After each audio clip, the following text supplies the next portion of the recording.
Mike Chrystal, South Harmon, tell me why do you hate running backs so much? What did they ever do to you? Why do you not want any running backs in your dynasty startup drafts? You're always telling people to trade them away. I remember, it wasn't too long ago. Running backs were winning best ball mania for people. I remember Pat Kyren had Saquon Barkley and Austin Eckler. What is it with you and the running back hate? Well, why is it gotta be me? Why do we throw this all on my shoulders? They're like bad. Because you're here. They're like bad ex-wives, man. Bad ex-wives. Explain. Or ex-husbands for some of you. Bad ex-husbands. They're bad exes. Or bad transgenders, whatever you want. It doesn't matter. They're just a headache. And anytime you get news about them, it's bad. It's never good. It's not like, hey, by the way, I decided you don't have to pay me alimony this month. No, it's nothing good. It's never good. It's always, hey, I need more money. Hey, your kid did this. Hey, I'm taking you to court again. It's always something terrible. That's what running backs are in Dynasty anymore for me. Just trade them away. Get rid of them all. Yeah, but they do win leagues, right? I mean, look, Sure I get the sentiment here is that the traditional mindset is that running backs, they age pretty quickly. They can be expensive, and then they age quickly. Like for someone, let's use Derrick Henry, for example, right? Like I listen to all your podcasts over at South Harmon. I really enjoy what you do there, but you were like going through your offseason roster, and what struck me was like, Derrick Henry, get him off my roster. Like, I think you even like jokingly said, hey, I'll take a third for him, because of the age cliff. I think you were exaggeration for clarification there, but it sounded like you were ready to take a mid-round second round rookie pick for him. Depends on where I'm at with my teams, right? If I'm competing, I love Derrick Henry. He's cheap, super cheap. And I think that's what gets overlooked sometimes. People get too locked in on player takes, and they don't analyze what the actual cost is or what you could get for a player right now. Like, is Kyren Williams still going to have a role in 2024? Yeah. Do we know what that is? How safe it is? How much Blake Corum's going to eat into it? He's got this foot injury now. All I'm saying is just at the current price of a Kyren Williams, like what I have to pay in a startup or what I have to pay in a trade, where he ranks in keep trade cut rankings, for example, he's not worth it. It's just not worth the risk. There's probably 15 guys below him where you go, the outcomes are the same. They could be the same. I really don't know what's going to happen with James Conner with Trey Benson.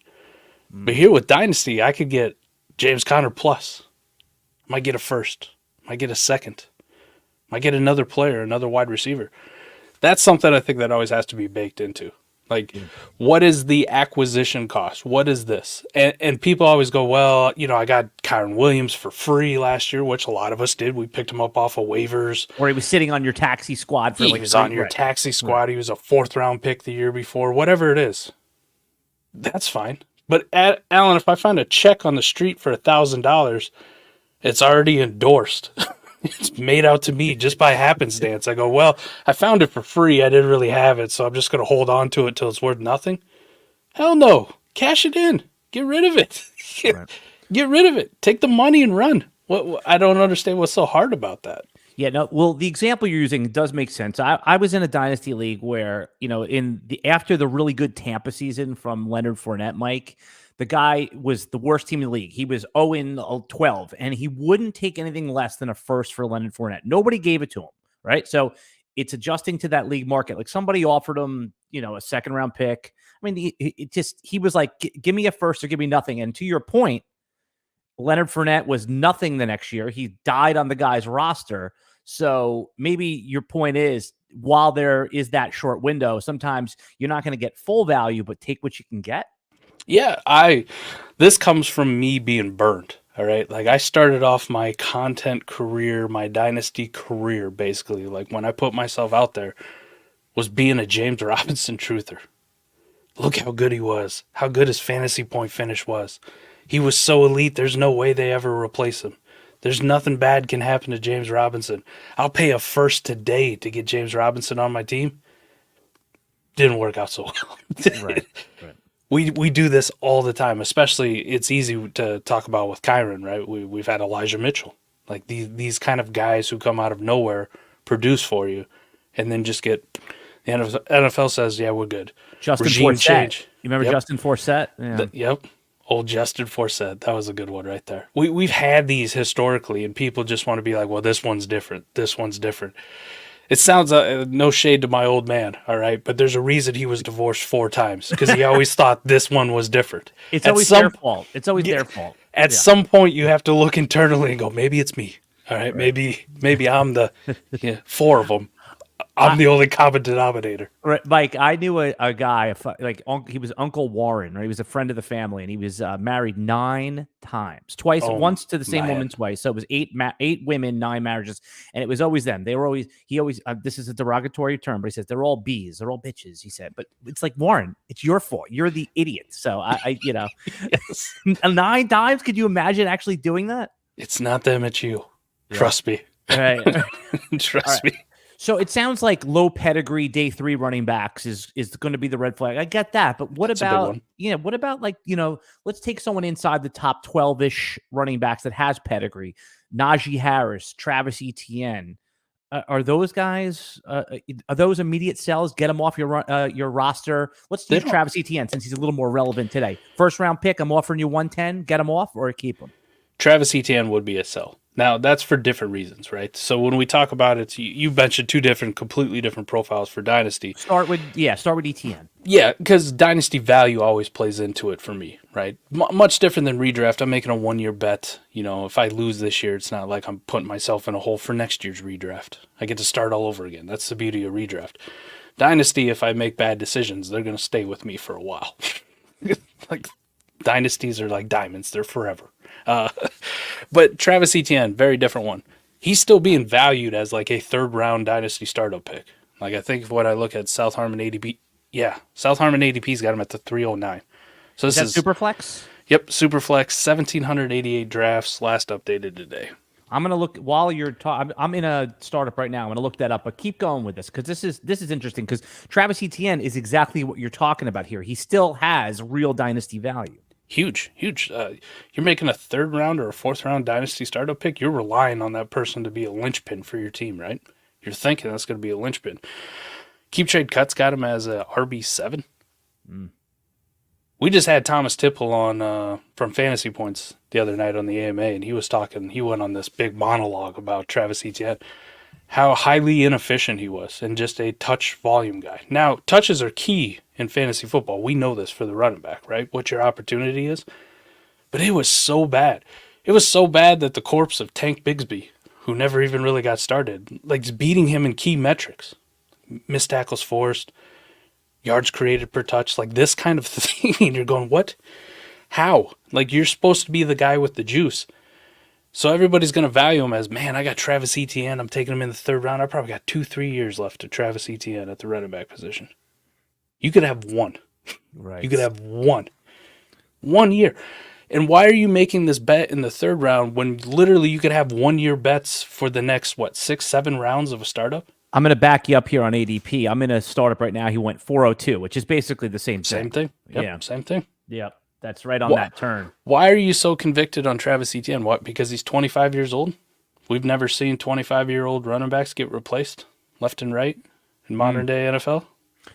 All right. So let's talk about these guys that go early. Kyren, I think, is kind of the obvious because now, as time of this recording, the foot injury in OTAs, he was a 5th round draft pick. They drafted over him, right? The sign that when they draft over your pedigree, that's definitely a sign, right? Like Damian Pierce from a couple years ago, I think we learned that lesson. You don't take a 4th round running back at pick 11 just because of opportunity, because they could draft over you, sign someone over you, right? And we'll get to those guys. But how about some of the other early ones, like Jonathan Taylor? He's got the contract now. He goes similar spot, early 3rd round in these dynasty startups. It's okay to draft him if you could trade him again for something better, but is he a sell if he's on an existing roster? Depends on what your roster's doing, right? If you're ready to go in 2024, by all means, if you want to keep Jonathan Taylor, we've seen a ceiling of Jonathan Taylor that's rarely matched, rarely exceeded by very many. And he's got the contract, so you got a little bit of security. If you want to look at advanced analytics on him, like they all look good, they all look promising. We know Jonathan Taylor's a hell of a running back, but if I'm on a team that's like, man, I'm not really doing it in 2024, maybe 2025 is kind of my year for Dynasty, then yeah, like why are you holding running backs at all? There's only a handful of running backs if you're in that situation, Alan, that you should be holding because you can project for multiple years. Well, let's name them. Bijan Robinson, Jahmyr Gibbs, Breece Hall. And if you want to throw in these 2 rookies for this year, Trey Benson and Jonathan Brooks, by all means, go ahead. But in general, like if I'm not really doing it in 2024, why am I playing like the midfield? I get it if you're in like a lineup league and you want to maybe make the playoffs and play the variance thing. It's a little bit different than redraft. Everybody's a lot closer in redraft leagues, right? Everybody kind of has the same goal. Nobody goes into a redraft starting out going like, I'm going to be bad this year. I'm going to tank. That's not a thing.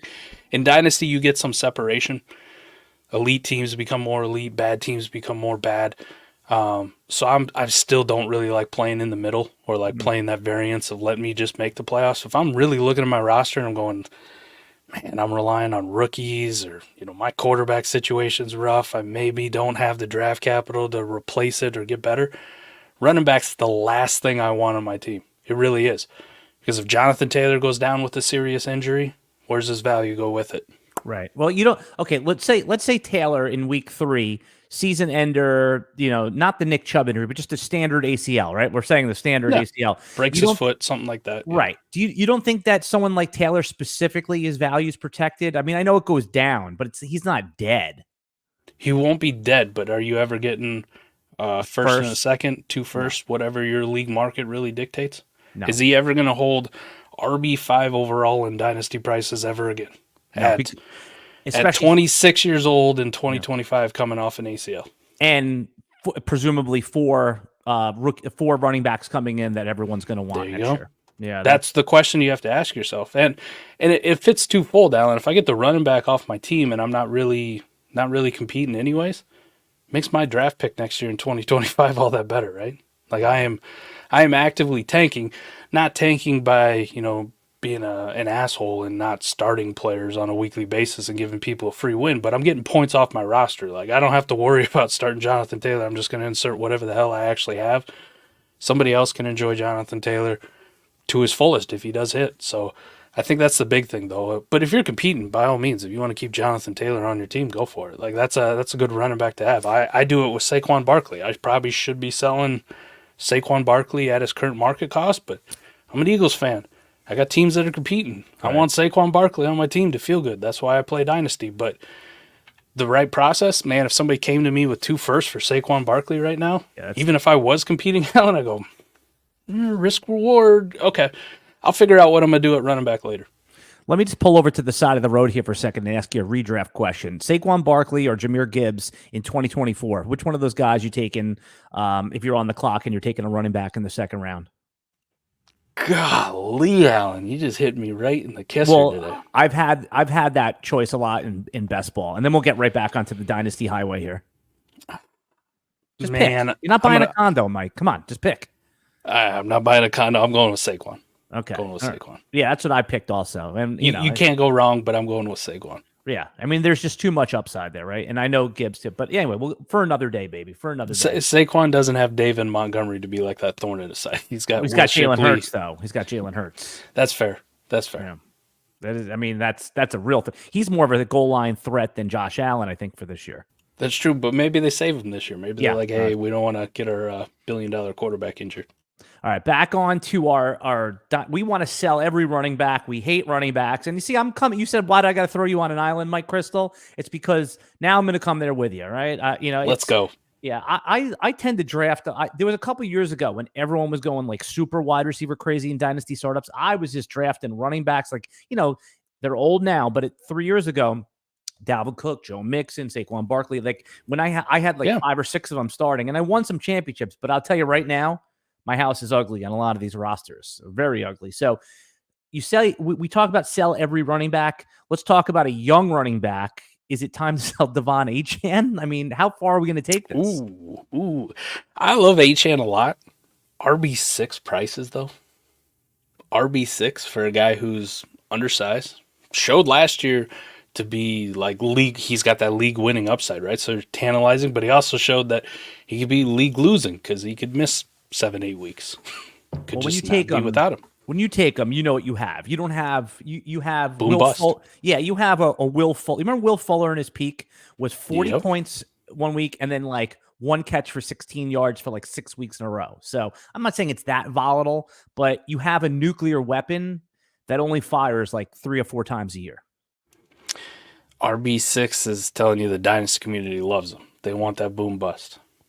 I think at that, I'm kind of going, I'm good. Even on my contending teams. Like, you guys are a little bit too rich for me. I had a dude that put Devon Achane on the block, and my boy Kevin from DFS Army put Achane on the block in the league.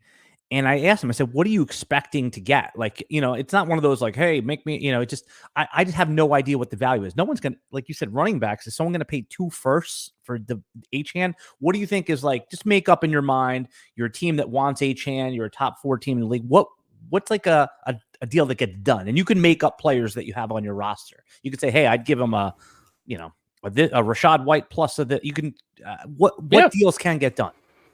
If I were going to buy Achane, I would say probably. Or if you're selling him, what do you expect in return? I guess. Really. If I was selling him, it's so much easier to say if I was selling him because I love to tear down. Like I love to listen. You guys don't value this, cool. I'll take that in a plus, and now we're even. Now we're good. So, Devon Achane, like I would sell him for James Cook in a second. You probably have the same kind of like boom bust. You got kind of the same similar profiler, highly explosive, could go off at any given moment. James Cook. Good offense, just like Buffalo and Miami. Very hey, James Cook could pop. You give me a second on it as like the insurance, a little juice piece in case something bad happens to James Cook in season. I'm going, all right, now I can buy some other running back with the second, some fill-in, somebody, the Ty Chandler type. Like, oh my God, I didn't think you were going to actually play this year and do anything, but here we are. Like that's the kind of where the 2 for 1 is the easiest thing to do. You don't have to go down too far. I would say, like, you could, in some leagues, man, people hate Najee Harris so much. And I think he's set up perfectly for this year with Arthur Smith. Could you get Najee in a first? Yes, I think you can. I think people want Najee off their roster. You mean, I make the joke that Najee Harris is Arthur Smith's Tyler Algier. Okay, yeah. Everybody wants Jalen Warren to be a thing, to be the Bijan, and it's not going to happen. It's just going to be Tyler Algier all the time. Yeah, by the way, because, obviously we wanted Bijan, but Tyler Algier was like, he had like 25 points in week 1 or something like that. I don't remember what the hell it was. That James Cook plus a second deal, you can get that done. So if you're willing to tear down to that, like people will be pushing each other out of the way. In our league, it's funny. Like in my main $300 league, Dynasty League, we have a trade match rule. I don't know. I think you're going to hate this because you're really, you're sly about trading. You're a good trader. What? No, not car salesman slick. You just understand. You put the energy into trading. You create the dialogue, so you're good at trading. But you're not going to like this. We do the trade match rule. Let's say. This is in my one league. People love this or hate this. Let's say that let's say we put that trade on the board, right? You're selling me Achane. I'm giving you James Cook in a second. It goes up as pending.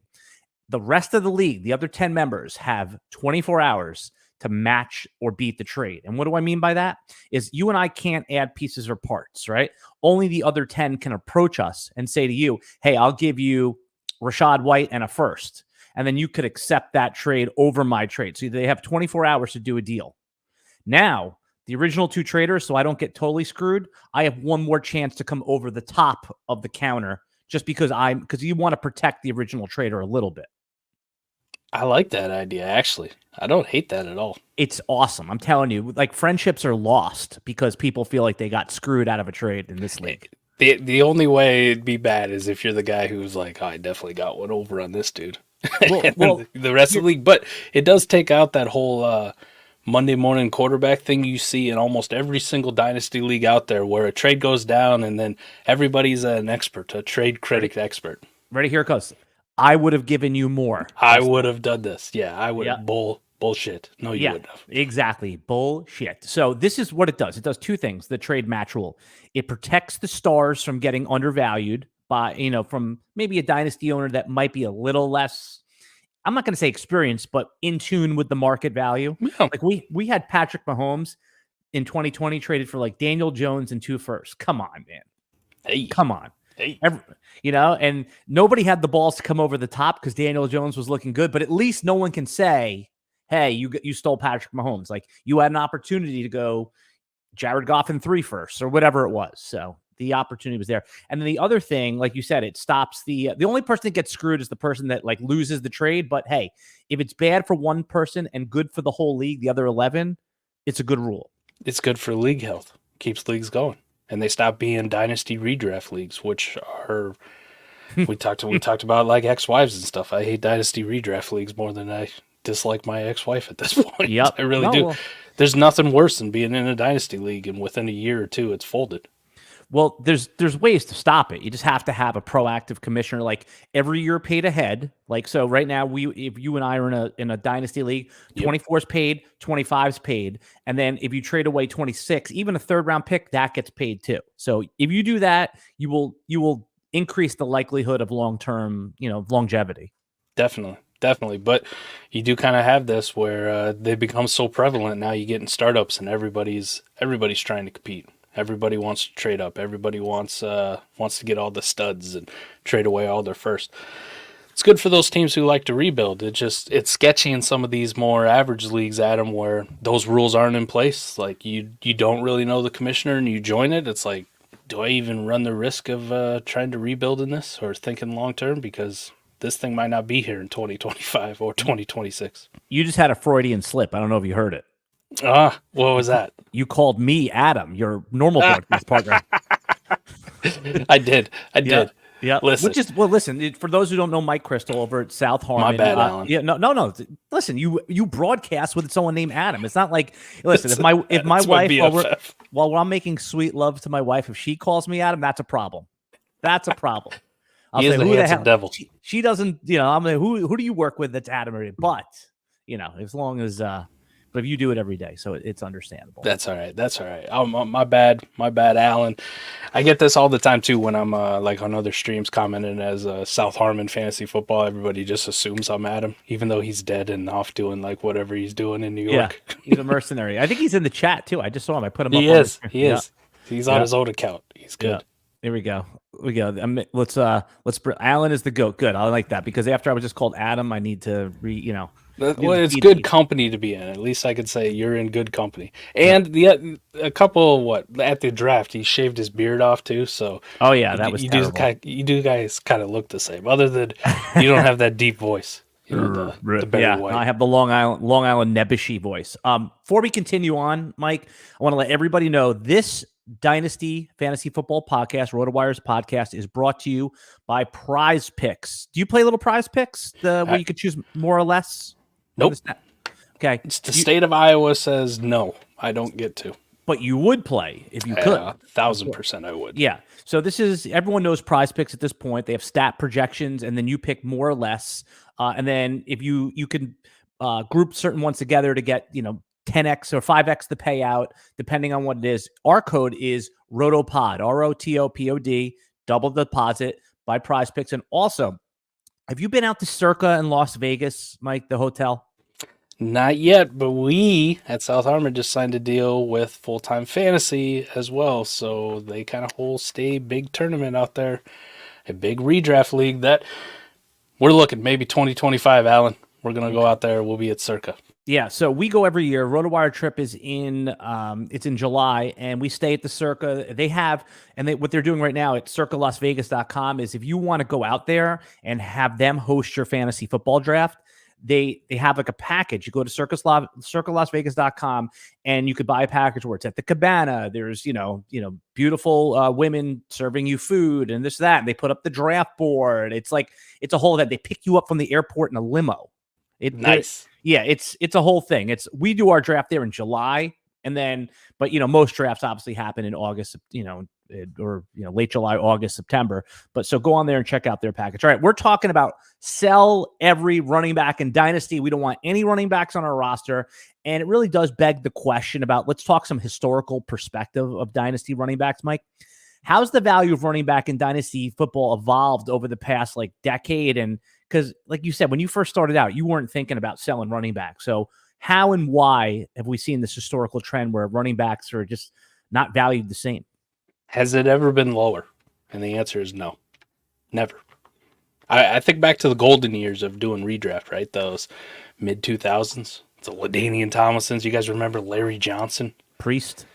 Like those kind of running backs who are just getting 350 carries every single year. You know, we look at Kyren last year with a 90% opportunity share, and we're amazed. That used to be the norm.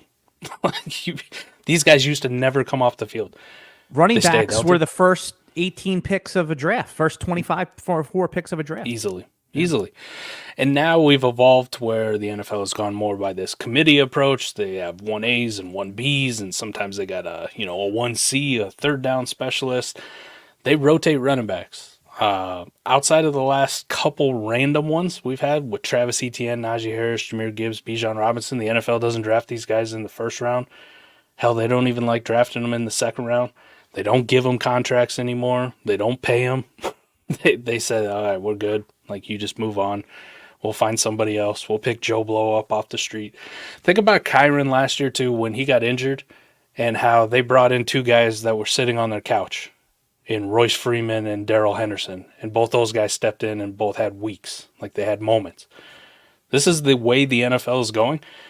And for the longest time there, we've been told this for the last 4 or 5 years. And Adam and I had been very reluctant to hop on this train. Like, oh man, that makes the bell cows even more. And still, the bell cows now are valuable, Alan, but they're getting very, very minuscule. Like, how many guys you look out there go like, this is bell cow. This guy is getting all the work. This is Christian McCaffrey. Not very many. Not very many. So the market has adapted, going, the NFL hates him. We shouldn't like him either.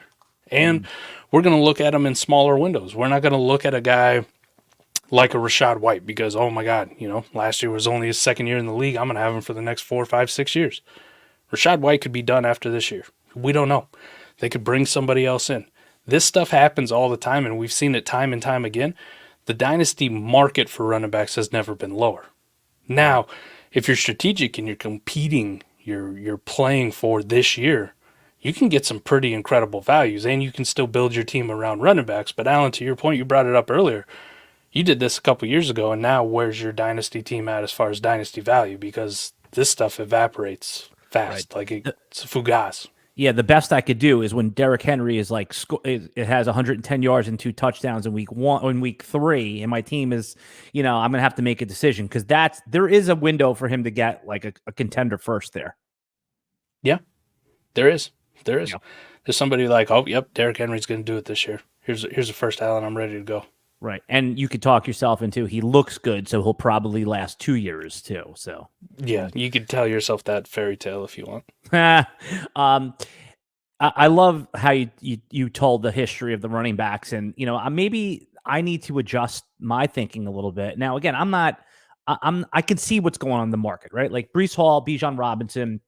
I'm totally cool taking them in round 2 of even of a super flex startup single quarterback, probably late round 1, because they project to have the longevity of receivers anyway, 4 years, right? They'll probably make a second contract. You never know, but they'll probably get a second contract. Yeah. You see it happen with Barkley, those guys that have like the elite pedigree or at least production. How about the timing? Because, it's one thing to tell people, hey, trade this guy, don't trade that guy, buy this player. But, and we'll all have different ones, Rachaad White, Saquon Barkley, whatever it is, Achane we talked about. But how about trade timing? What are the indicators that a dynasty manager should look for, determine that is the optimal time to trade running back? And if it's context dependent, explain those contexts. Well, so I'll talk from the buying side, because so many people like to buy running backs now because they feel like they're getting a discount. And Adam and I talked about this on a podcast where we said it's kind of like Amazon Prime Days, where everybody rushes to Amazon because it's Prime Days, you're getting deals. In reality, if you would have looked like 2 weeks earlier or you look 2-3 weeks later, it's probably the same damn price. They just put a nice little sales sticker on it. So people are like, now's the time to buy. Vets have never been cheaper. Not necessarily. Not necessarily. Listen, the best time to buy is when I have the most amount of information. The best time for me to buy a running back is when I know we get to week 1, we get to week 2, and I'm looking at usage and opportunity share and who's getting the run, who's out there starting, who's getting the goal line work, who's getting the pass work, and I have the most amount of information, and that's when they're the healthiest and they carry the least amount of risk because we've already made it to the season. I think back to a couple years ago where I had Travis Etienne and J.K. Dobbins and Cam Akers all on the same team. And then come August, I go, I got nobody. Right. No, how does this happen? Akers I and lost Dobbins. them all. Oh, my God. I lost them all before a meaningful fantasy point was scored on my team. Why do I want to carry that type of risk at that position? So the best time to buy is probably going to be end of August, early September, once week 1 gets here. The best time to sell, anytime somebody's going to give you 90, 95% of what their dynasty market is worth, whether that's in your league or you want to look at it holistically or a 10,000 foot view through like Keep Trade Cut, Startup ADP, whatever you really prefer to use. So the best time to sell is whenever somebody's going to give me a deal.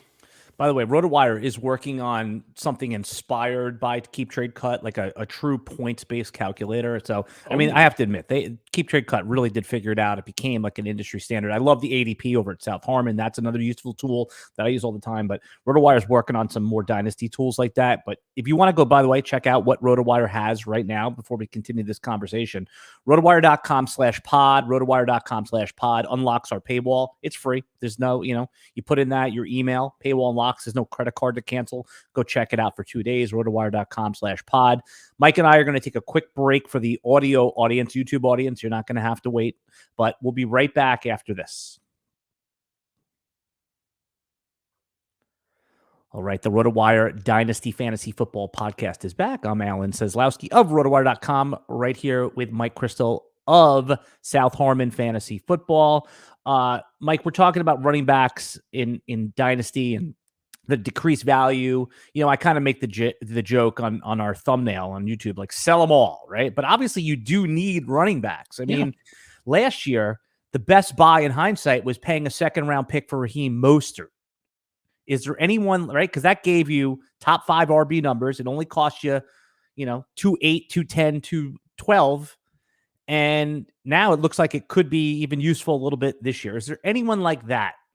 That, like when you're talking about that qualifies as someone that could be a top 12 running back for the year in Dynasty that could have that second round rookie pick value that we should either look to buy or sell?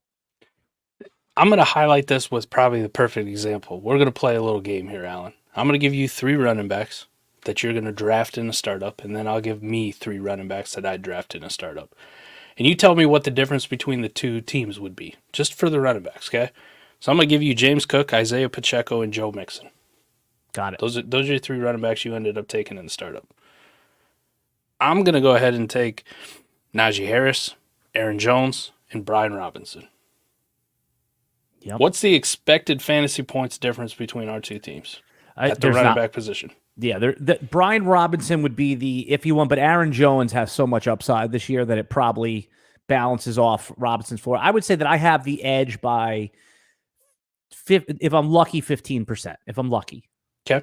How much edge do you have in long-term dynasty value on your team versus what I have? It's all this year. It's all this year. It's all this year. Yeah, it's all points. It's all 24 points I'm talking about. So just by ADP, I'm highlighting the 3 guys I gave you, Alan, would have been your 512, your 601, and your 711 startup picks. The 3 guys I gave you, Alan, were your 9th rounder, your 10th rounder, and your 11th rounder. That's the difference. Now, you took Joe Mixon at the 711, hypothetically. I'm not putting that evil on you. I get it. I get what you're saying. This didn't really happen, but this is good right here because people are in startups. Keep going with this. I took Brian Robinson in the 11th round.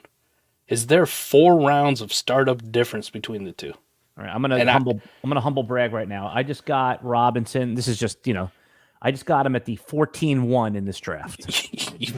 Even better.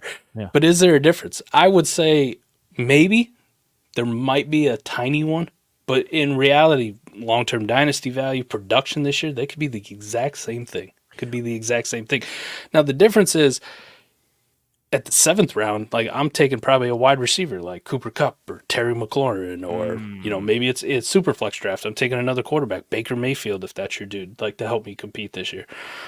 what are your other options for you in the 11th round to take one of those other positions? You know, Jalen Polk, Jahan Geno Dotson, Smith, Derek Carr. Yeah.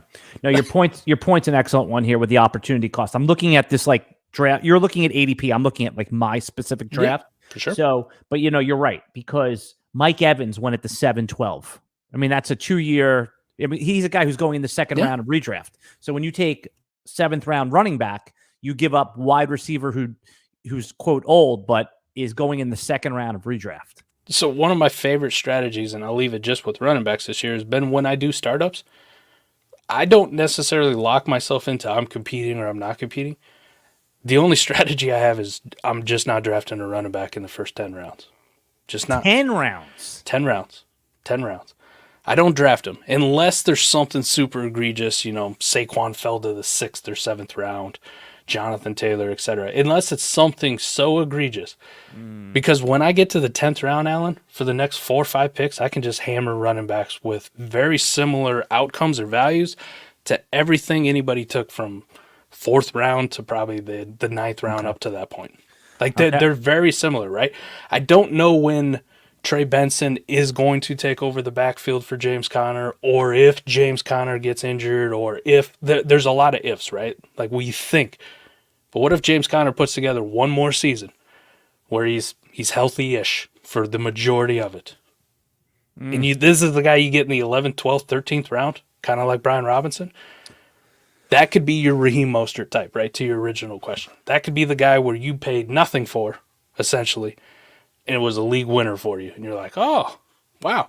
Alvin Kamara, Aaron Jones, Brian Robinson. I hate the player. I really do. And I think the situation is horrible. But who the hell else is there in New York for Devin Singletary to compete against? Yeah, there's like a 2-round little pocket where like Singletary, Zach Moss, and like Nick Chubb, Tajay Spears, Javonte Williams, Zach Charbonnet, those guys, like none of those names are like super appealing for all different reasons. But yeah, they're going to be like running back 18 in the consensus week 1 rankings. Yeah. Yep. Yeah. There's a lot of guys out there that are just old and crusty, and we hate them for dynasty purposes. When in reality, the guys you're taking in the 4th, 5th, 6th, 7th, 8th round anyways are 1-year bets and 1-year windows with very flimsy dynasty value. So I never understood the disconnect between the two, but I'm all for it, at least for this year, doing startups or trade value if you want to kind of put it over there. Where I talked earlier about doing the tier down and just getting a plus. Take the James Cook and trade it for Brian Robinson in a 2nd, or Brian Robinson in a 1st, or whatever you can extract out of it, or another wide receiver, whatever the case may be. But do it all day, because the outcomes are very, very similar, but nobody really seemed to catch on yet. Like they all have these. Joe Mixon's definitely smashing in Houston. All right. Well, talk to the Dameon Pierce people from last year and see how that went for him too. Yeah, I mean, that's like dynasty rule number 1 is like, don't take the day 3 running back in the first round of your rookie draft, because they just draft another one over that guy. And sometimes with the 3rd round, it happens too. Like even if James Conner goes off and walks the earth next year and Trey Benson is elevated to the RB1, chances are they'll draft another Trey Benson in the 3rd round. And now you're back to a committee. The only time they really back to square root. Yeah, exactly. Is the only time they really don't do that, or you can feel a little more confident, is obviously the round 1 running back. That's lock.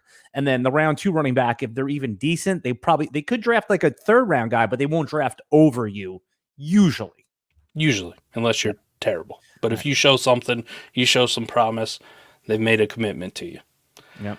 The round 3 guys are interesting, because if we operate under this theory that round 2 is the new round 1 for running backs, does that make round 3 the new round 2 for running backs, so on and so forth? But that's more theory.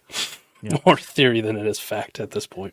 So my friend Kevin, who I referenced earlier in the podcast, I think he's got like a trade question. We normally don't do that in the podcast, but I think he's goofing on you. I have a feeling that this is something that you offered him, right? I don't know. So he says, I got an offer to ask about. He says, I get Herbert and give Jordan Love in a 1st round. Should I accept? Is that something you offered him?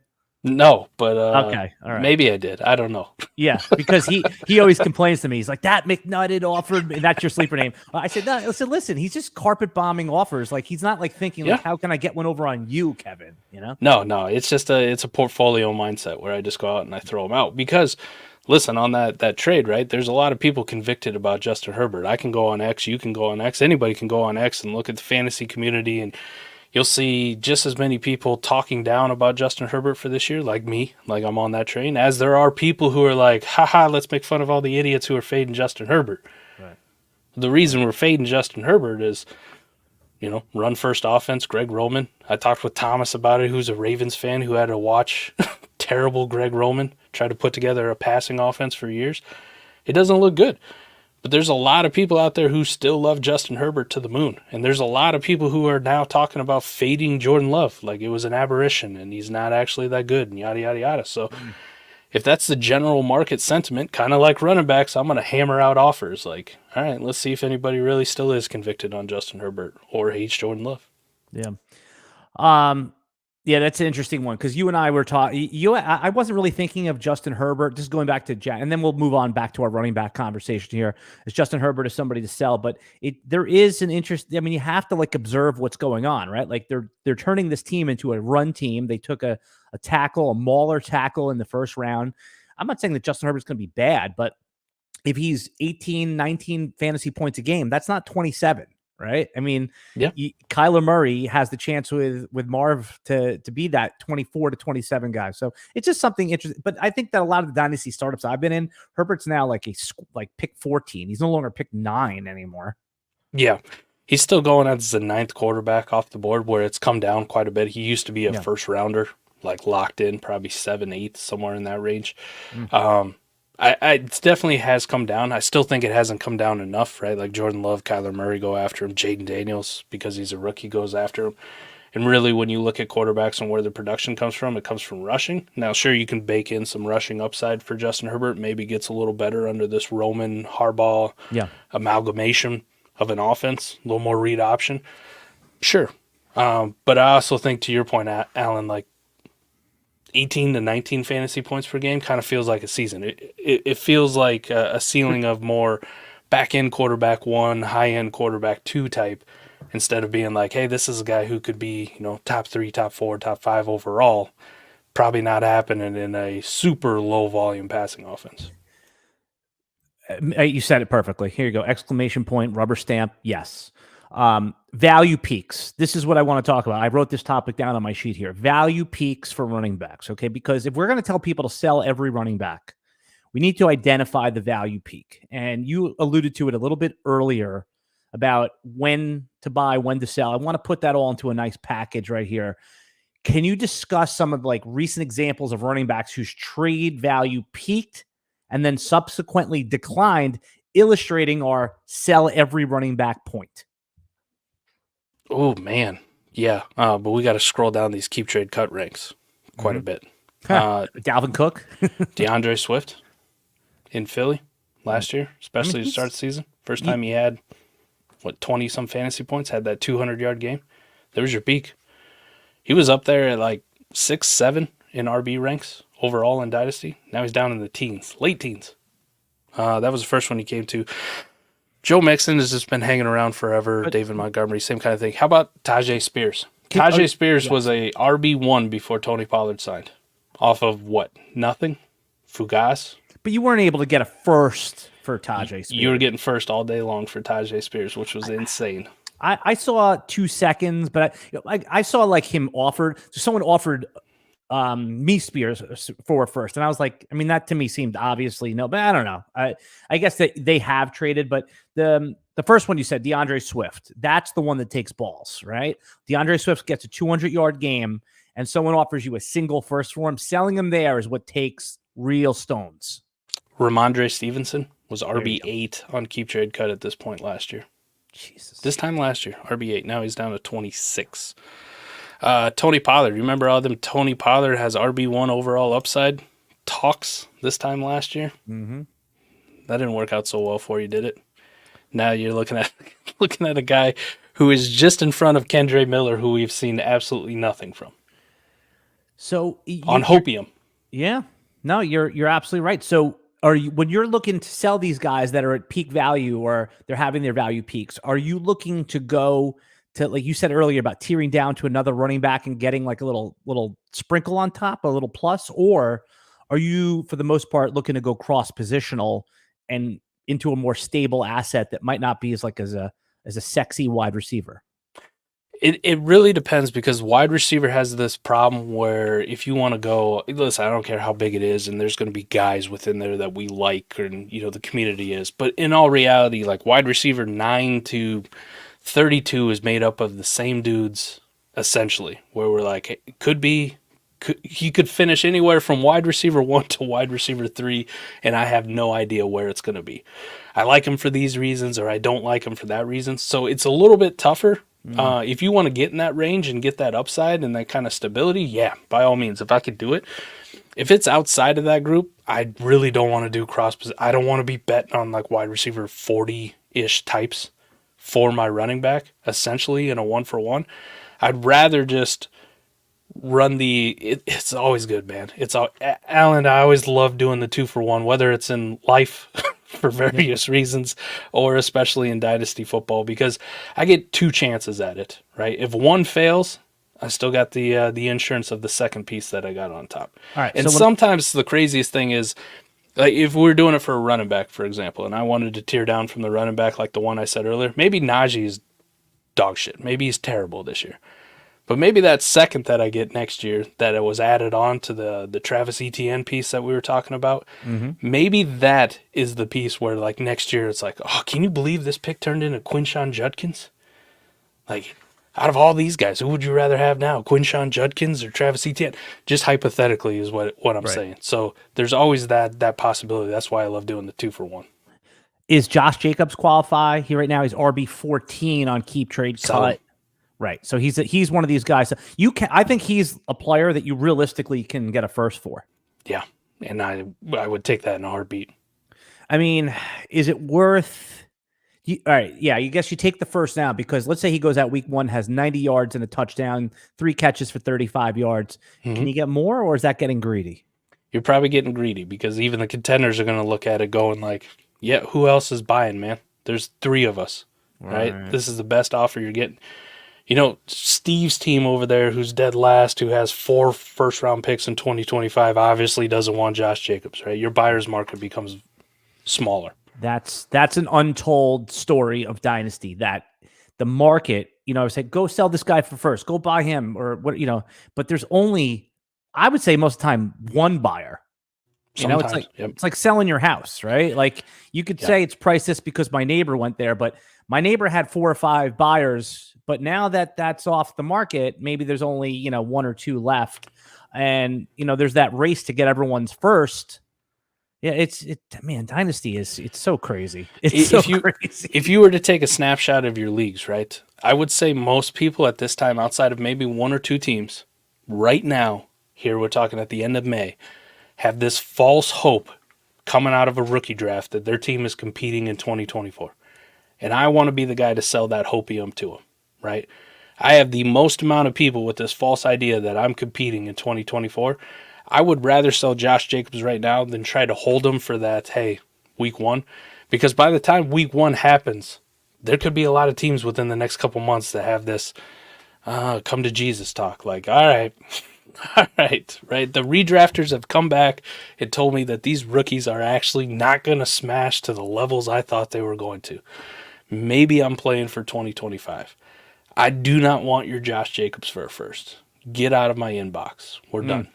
So if I could sell that hopium now, I think that's probably the prime thing to do, right? Even if it's not just the first, Alan, if I could do 2 seconds, if I could do a second and somebody else, whatever, the down tier. I want to get it off now before we get to August, and some people really come to realize that, yeah, I'm not going to be able to do it this year. My team is not that good. Unbelievable. Yeah, no, I love what you're saying here, and I've kind of adopted this philosophy. I resisted a lot because I was winning championships with the Dalvin Cook, Joe Mixon, Derrick Henry, Saquon foursome, right? And now I do see the tides are turning. In this draft that I'm in now, I've referenced a couple times. I'll even put the link in the video description for anyone who wants to see it. My first running back I took was in round. Let's see, I'm picking on the turn. I took Derrick Henry at the 8-1. Is that? I know you said 10 rounds, but 8 felt like a good spot for Derrick Henry. You're getting there. I like Derrick Henry for this year if I'm competing, Alan. It's not Yeah, the no, worst I'm thing. competing. I'm competing here. So Listen, I tell you, you feel a lot better about taking Derrick Henry in the 8th round than you do about the guy who took Travis Etienne at the 402. that's my point. Derrick Henry goes in on the 2-3 turn on underdog, and I know that's best ball, but again, I think a shrewd strategy, and this is not like a secret strategy, is look at the difference between the redraft and the dynasty rankings. And if that player had the wider the gap, the better value it is, right? Like Mike Evans is the wide receiver example. Derrick Henry is and again, we could talk about which players are which, but old players that are high redraft picks are value dynasty picks. It's a pretty simple equation. Oh, I got another good running back for you because he fell so far that you had to really scroll down. He's at RB 44 right now on dynasty ranks. Austin Eckler was RB 11 this time last year. Right, there it is. Like, it's Austin Eckler. He catches passes. He was RB 3 last year. What are you talking about? There's no way anything bad happens to him. Oh my God, look. Dude, I had a bad Austin Eckler trade this year that I did. So I bought Bryce Young for late first, presumably, because I needed a quarterback. He wasn't even startable in Superflex leagues. So then I did the ultimate bonehead move in a go for it. I traded Bryce Young for Austin Eckler. It's one of my worst trades ever. One of the things we were doing that this time last year I was making fun of people for is in May. Leonard Fournette and Ezekiel Elliott did not have teams, right? They hadn't been signed at this point. And there were people in my dynasty leagues actively sending out their thirds in 2024. Just blind thirds. They had no idea where they were going to finish, right? They didn't have a whole lot of information. Blind 2024 thirds for guys who weren't on NFL teams. Now, for Zeke, you can argue that maybe during the season, at times, that third maybe paid off for him. They bought some spot starts for Zeke. The Leonard Fournette one, you lit that thing on fire, and you send it to the stratosphere. You swung, you missed. Now you look at this draft class, too. Some of those thirds turned into early ones, right? 304s. They turned into Trey Burtons and Polks. Jermaine Burtons, Roman Wilsons, Jalen Polks, right? Jalen Wright. Marshawn Lloyd. Yeah, you asked me which one you want. Corley. Stop assuming that we know what's going to happen with running backs, right? Nobody, Adam can attest to the fact. Adam's your broadcast partner. Yes, he can attest to the fact. He knew what was going to happen with that Rams backfield last year. Just look at how Cam Akers finished the season.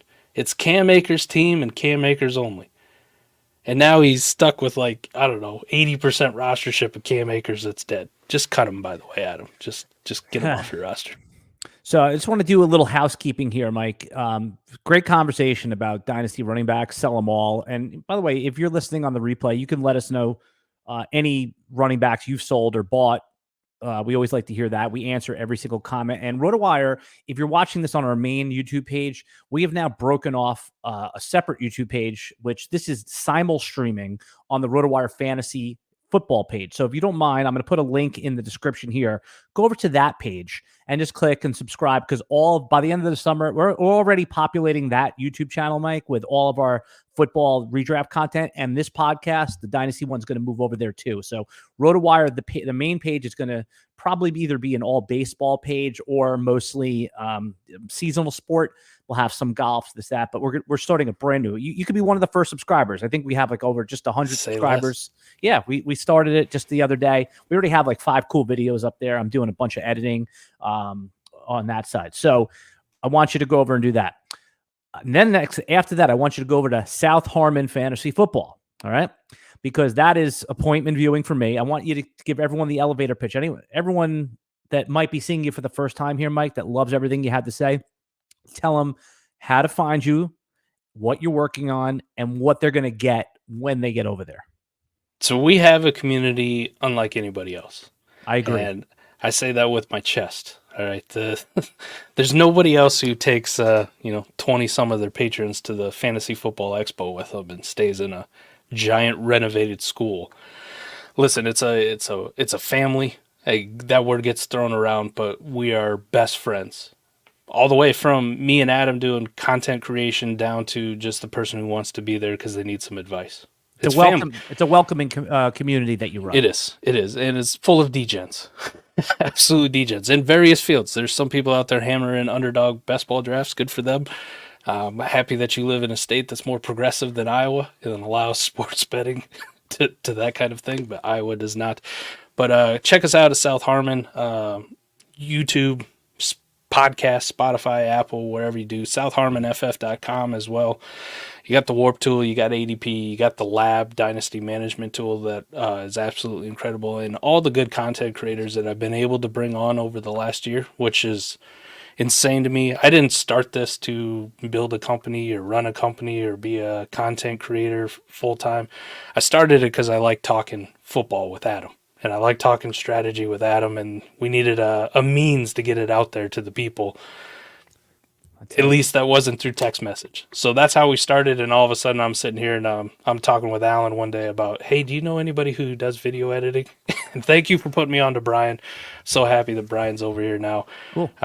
Doing some video editing for us. So bigger, better things are on the horizon for sure. But if you like what's going on here, this is a everyday thing, essentially, over at South Harmon.